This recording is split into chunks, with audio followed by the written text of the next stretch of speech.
Ladies and gentlemen, North Southern Fair, let's meet the legislator, the person that is credible for the hemp that's in our life and what's happening. This should be people's attention over here to the north end of the fair. We have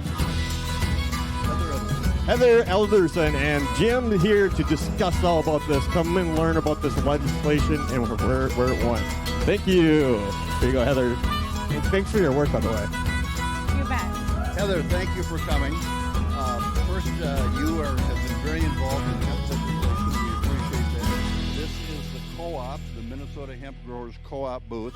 Our first year here.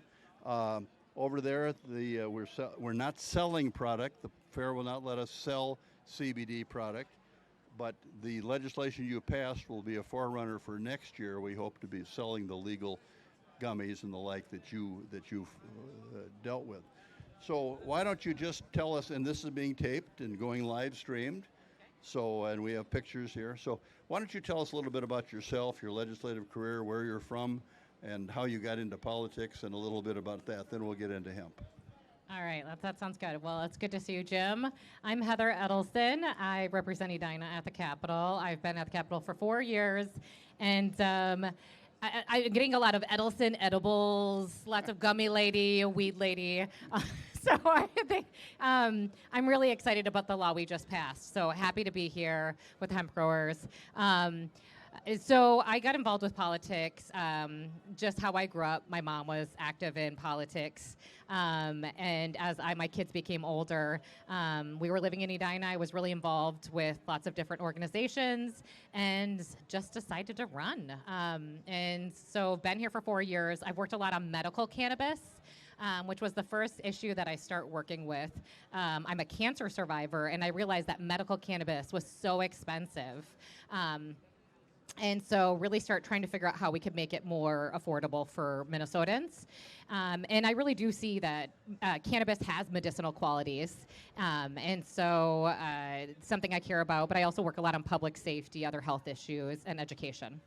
Great. Well, thank you for becoming very active in the overall cannabis hemp world. Minnesota, as you know, is one of the, well, we have medical marijuana, but we're not one of the 19 states that has legalized adult recreational marijuana. We'll talk about that in a minute, but let's just talk about the current state of affairs. You saw and we see that there's such disjointed regulation in the state of Minnesota with so many different, the Board of Pharmacy and the Department of Agriculture and the Department of Health and police, law enforcement, all of those things, they don't quite know what to do, and there's not a coordinated, I think, state response. So you were active in passing of legislation this year which cleared up a problem called the Loveless case that kind of put everybody in this business and the whole Minnesota industry at risk. And your bill fixed that, thank you very much, and it laid the groundwork for regulation of what kind of hemp, what kind of CBD can be sold, what the limits are, and how it gets packaged. So, as you know, the House of Representatives passed in 2021 a 254-page bill called the House File 600, which actually legalized adult recreational marijuana and would have put in place all of these, many of these regulatory coordinating things that we need to do. Unfortunately, the House passed it, the Senate did not, and it still sits there, and we're hoping in 2023 the Senate will take up elements of that.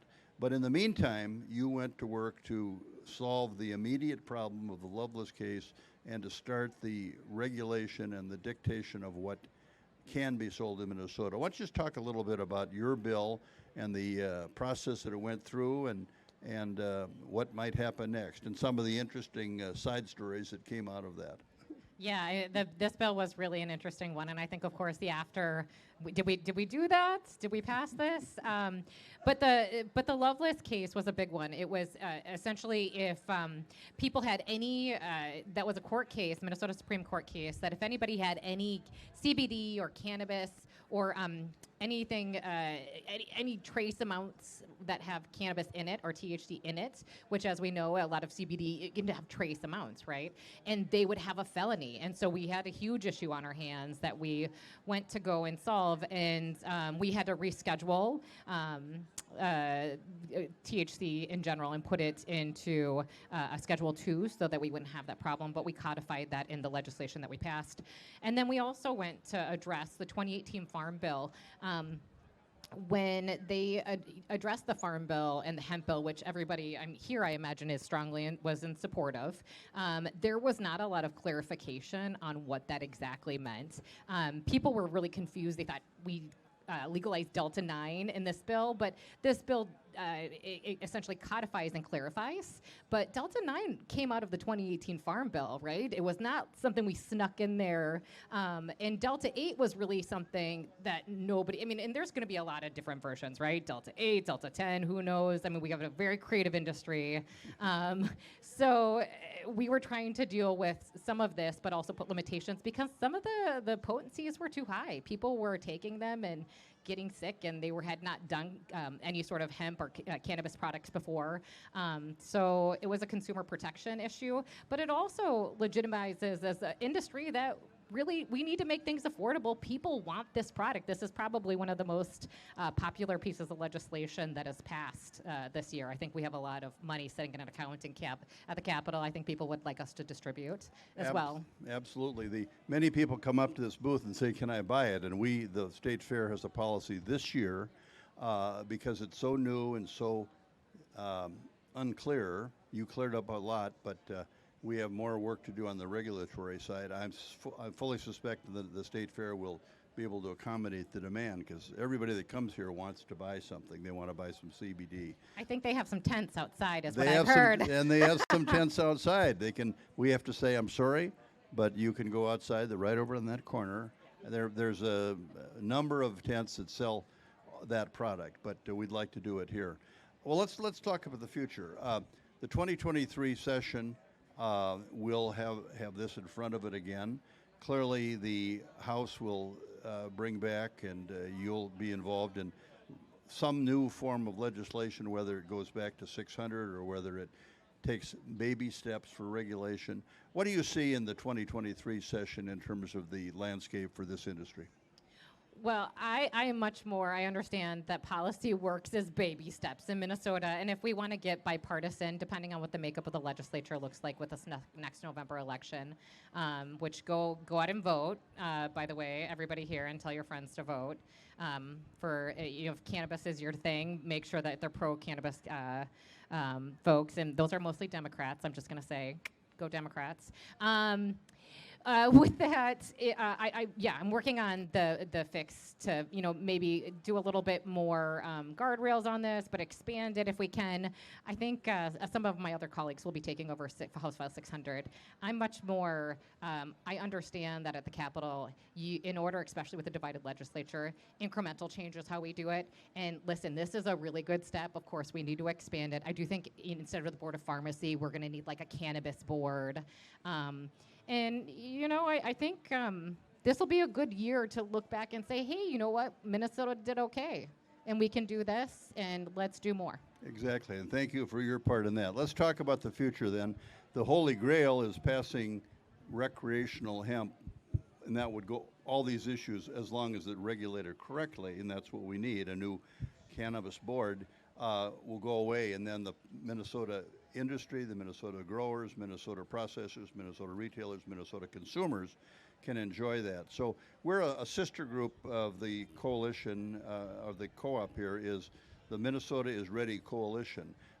So the question is, do you think Minnesota is ready for legalized marijuana, and what do you see the future of that being for this coalition? They're working very hard to tell people exactly what your message was.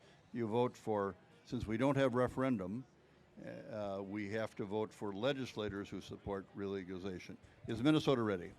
Well, yes, I think Minnesota is ready, and I think the problem is that it gets tied up in politics at the Capitol. And so, what I would say is probably the best piece of legislation we could actually, on a bipartisan level, agree to is put it to the voters.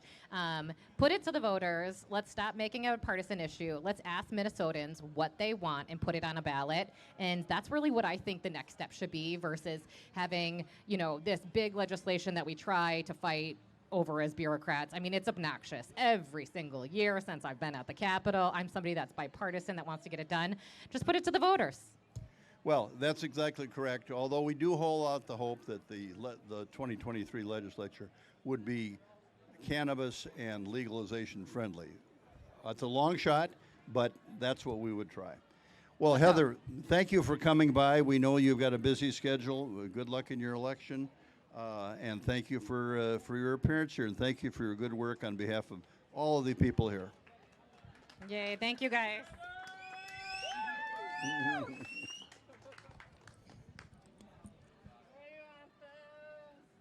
That's funny, some people are wanting gummies here. That's good. Yeah.